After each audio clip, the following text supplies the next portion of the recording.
Hi friends, so in this video we are going to derive the expression for maximum velocity for which condition vehicle at top of convex bridge. Okay, it is also the part of the vertical circular motion. Okay, so let's say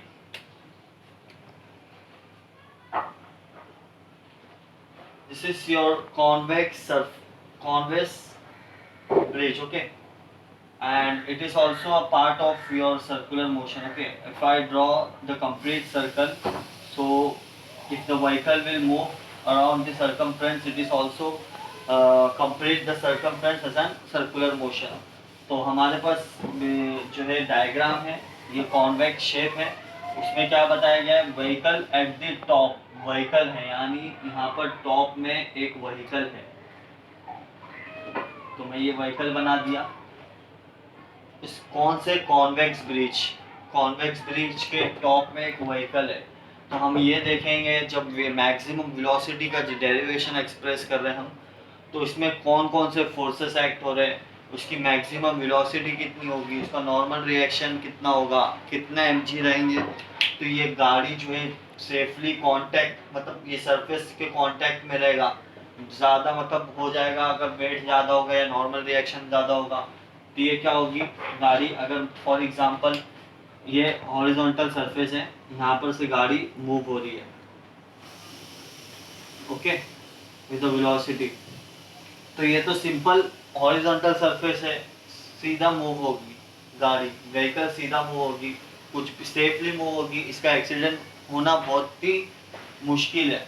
but हम बात करें जब convex shape में, तो क्या होगा, अगर समझो फॉर एग्जांपल अगर गाड़ी ऐसा मूव हो रही है, ऐसा जा रही है, अगर स्लो है गाड़ी की स्पीड कम है, तो क्या होगा, ये सरफेस के कांटेक्ट में रहेगा, इसका टायर और सरफेस फ्रिक्शन ज़्यादा मिलेगा, और ये जो है इक्विलिब्रियम स्टेबल होकर जो है कांटेक्ट में रहकर ये गाड़ी मूव हो जाएगी, कॉन्वेक्स सरफेस है। अगर फॉर एग्जांपल मैं क्या किया, अगर ये व्हीकल है और व्हीकल की स्पीड बढ़ा दी है, तो क्या होगा, अगर व्हीकल की स्पीड एकदम ज़्यादा कर दी है मैंने 120 की स्पीड में, तो एक टाइम आएगा ये गाड़ी यहाँ से भागेगी, मतलब उड़ जाएगी, मतलब क्या हो गया कि ये सेफ नहीं रहेगा, वहाँ एक्सीडेंट होने का ज़्यादा चांसेस है। क्यों? क्योंकि यहाँ पर इसके नीचे डायरेक्टली क्या है, ग्रेडियंट है, या ग्रेडियंट बोल सकते हैं कुछ भी, तो वो क्या करेगा, गाड़ी गिरने की चांसेस है, क्योंकि उसका कांटेक्ट टायर का और रोड का कांटेक्ट बहुत ही कम होगा, कब, जब वेलोसिटी हम ज़्यादा रखें। तो इसीलिए हम आज पढ़ने वाले हैं vehicle eight top of convex bridge.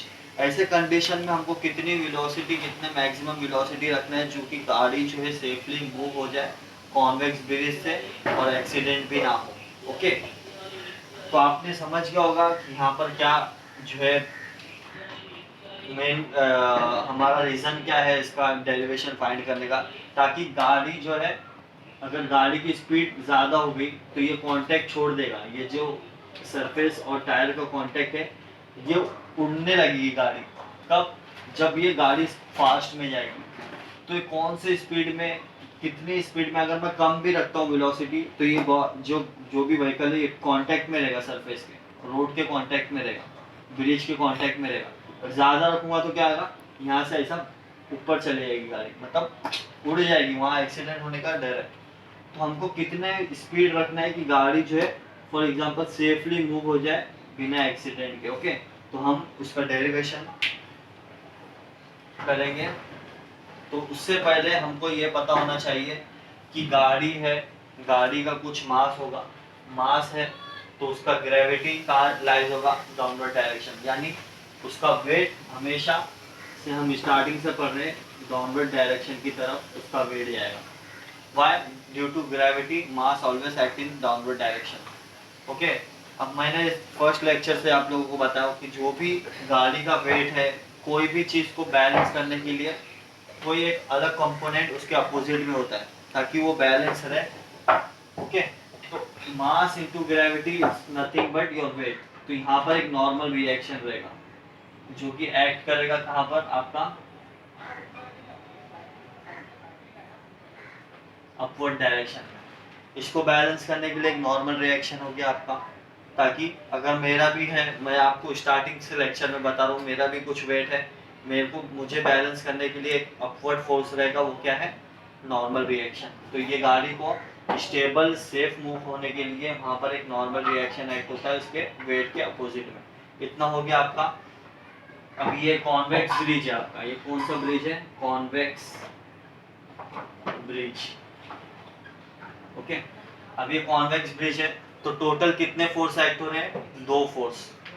In this vehicle various forces are acting, so that these forces are, and one is normal, one is weight। तो आप ऐसा लिख सकते हो, normal reaction acting upward direction, mass into weight is nothing but weight is in downward direction. Okay, उसके बाद आप देखिए, अगर हमेशा का क्या होता है, मास इनटू ग्रेविटी और नॉर्मल रिएक्शन, हमने वो केस में देखा था वर्टिकल सर्कुलर मोशन में, जब हम टेंशन फाइंड कर रहे थे, जब अपोजिट फोर्सेस आया था तो हम नेगेटिव लेते। Why we are taking negative, because this force lies toward the centre. और हम क्या बता रहे हैं, क्योंकि ये एक सर्कुलर मोशन परफॉर्म कर रहा है, और जो भी सर्कुलर मोशन कोई भी ऑब्जेक्ट परफॉर्म करेगा वहाँ पर सेंट्रीपिटल फोर्स होना बहुत ही जरूरी है। अब यहाँ पर इसमें इस केस में सेंट्रीपिटल फोर्स कौन सा फोर्स हो सकता है, जो कि सेंटर की तरफ जा रहा है, ये सेंट्रीपिटल फोर्स हो सकता है क्योंकि ये सेंटर की तरफ जा रहा है, मास इनटू ग्रेविटी। तो यहाँ पर वेट एक्ट करेगा सेंट्रीपिटल फोर्स के। अब देखिए, ये वेट डाउनवर्ड की तरफ जा रहा है, ये नॉर्मल रिएक्शन अपवर्ड की तरफ, तो इसका रिजल्टेंट कहाँ जाएगा, इसका रिजल्टेंट मतलब ये 2 फोर्स का, अब ये एक अलग कंपोनेंट है, ये एक अलग कंपोनेंट है, दो कभी भी हम जो भी हमारे पास 2 फोर्स होते हैं तो वहाँ पर एक रिजल्टेंट लाइज होता है। अभी फॉर एग्जांपल अगर मैं ऐसा बोलूँ कि ये मेरा ये x है, ये y है, तो मेरा रिजल्टेंट इसके बीच में रहेगा।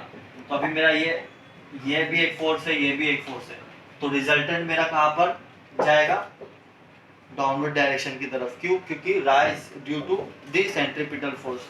तो मैं इसको ऐसा लिख सकता हूँ mg। अभी यहाँ जब रिजल्टेंट आपका ज्यादा है और ये mg बिहेव कर रहा है सेंट्रीपिटल फोर्स के, तो क्या होगा, mg आपका बड़ा होगा क्योंकि रिजल्टेंट में सेंट्रीपिटल फोर्स ज्यादा है, तो mg आपका बड़ा होगा। तो मेरे को डिफरेंस लेना है, तो मैं n माइनस mg नहीं लूंगा। क्यों नहीं लूंगा, क्योंकि ये centripetal force, mg centripetal force के ऐसा एक्ट कर रहा है, बिहेव कर रहा है। तो mg जब सेंट्रीपिटल फोर्स के बिहेव कर रहा है तो मैं mg पहला लिखूंगा, बाद में n लिखूंगा। Why I have written subtraction here because these forces are totally in opposite direction।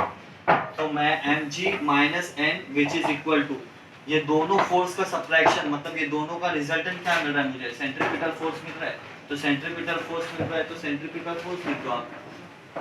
mg क्यों लिखा मैंने, क्योंकि यहाँ पर रिजल्टेंट आपका डाउनवर्ड डायरेक्शन की तरफ जा रहा है और it is totally for centripetal force. तो सेंट्रीपिटल फोर्स रहेगा जब भी तो गाड़ी सर्कुलर मोशन परफॉर्म करेगी, इसलिए मैंने mg पहले लिखा, और दोनों अपोजिट डायरेक्शन में इसलिए नेगेटिव साइन।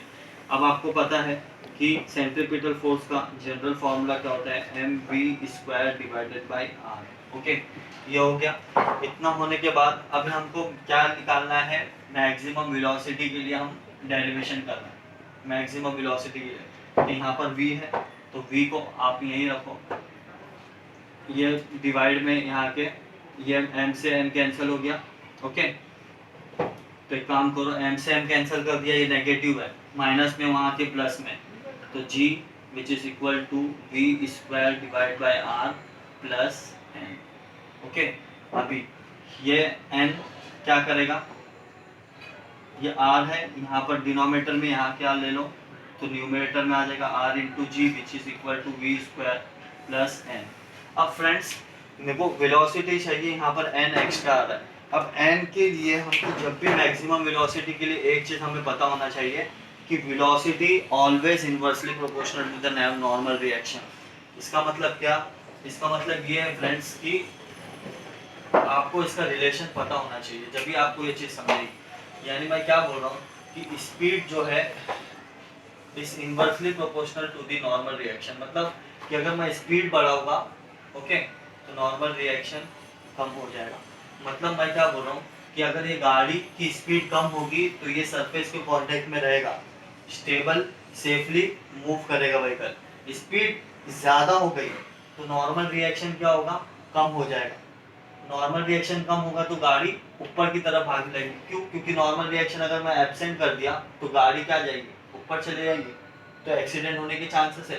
तो मैं क्या करूँगा, मुझे इतनी स्पीड चाहिए, इतनी मैक्सिमम स्पीड चाहिए कि मैं वहाँ पर जब मैं अगर नॉर्मल रिएक्शन को जीरो रखूँ तो भी गाड़ी जो है मूव हो सके। अगर मैं इतनी मैक्सिमम वेलोसिटी लेना है कि अगर मैं नॉर्मल रिएक्शन को जीरो रखूँ तो भी मेरी गाड़ी रोड के कांटेक्ट में रहे, ना कि एक्सीडेंट हो जाए। तो मुझे क्या करना होगा, अगर मैं एन जीरो रखूँ, अगर एन जीरो से भी कम हो जाता है, मतलब जीरो से भी कम हो जाएगा तो क्या होगा, एक्सीडेंट हो जाएगा।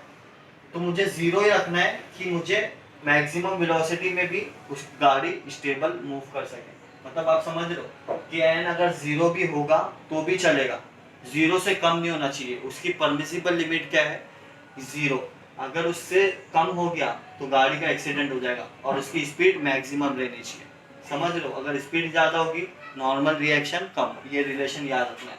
तो for what I will do, I will take n which is equal to 0 for which condition, for v max, v which is equal to v is equal to v max, मतलब कि maximum velocity में n zero ले रहा हूँ, मतलब n zero से, zero मतलब permissible limit है। अगर जीरो से कम हो गया मतलब ओवर लिमिट, वहाँ पर एक्सीडेंट हो जाएगा। और वेलोसिटी मैक्सिमम रहेगी तो भी वो गाड़ी कांटेक्ट में रहेगा सरफेस के। तो अब n जीरो हो गया तो यहाँ पर आपका n क्या हो गया, जीरो प्लस जीरो। अब ये square root on both the side, तो what we get here under root of R G. मतलब क्या हुआ कि आपको ये मैक्स ले लो, क्योंकि हमने क्या बताया कि मैक्सिमम वेलोसिटी, तो हमको क्या मिला, ये इतनी velocity under root of are g, इतनी वेलोसिटी रखना है कि गाड़ी जो है कांटेक्ट में रहे सरफेस के, एक्सीडेंट ना हो। कितना, v max which is under root of are g. या तो हम ये भी लिख सकते हैं कि v max is less than under root of R G. मतलब क्या हुआ कि वी मैक्स मतलब मैक्सिमम वेलोसिटी आर जी से कम भी रहेगी तो भी वो कांटेक्ट में रहेगा, और v max under root of are g रहेगी तो भी वो कांटेक्ट में रहेगा, सेफली मूव होगा। ये था, it is the part of the vertical circular motion friends. तो अगर वीडियो को आपको पसंद आया होगा, लाइक एंड सब्सक्राइब करें और वीडियो को शेयर करिए आपके दोस्त लोगों को। Thank you so much.